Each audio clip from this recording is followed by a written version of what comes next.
In this video, we are going to see a quick solution of this error whenever it appears that code execution cannot proceed because the unityplayer.dll was not found.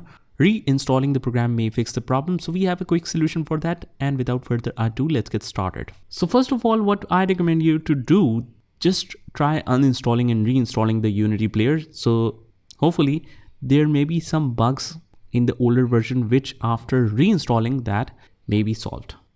And how you can do it, it's very simple. Just go to the start menu, just write add or remove programs.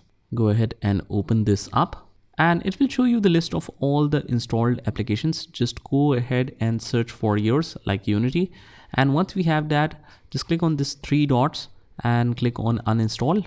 And then just go on to the developer website or the main website of the Unity player and just install and download the latest version of it.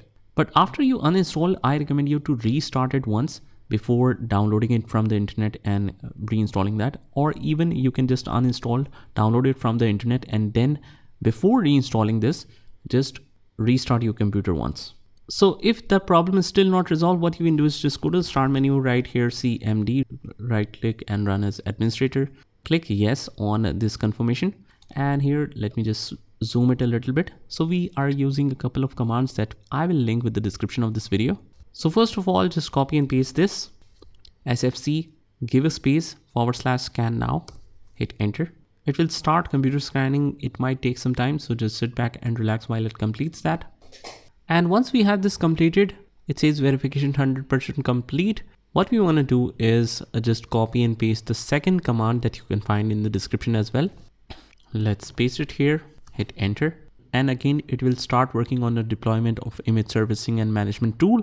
It might take some time as well. So again, just sit back and relax. I'll just fast forward the process to show you the completion after that.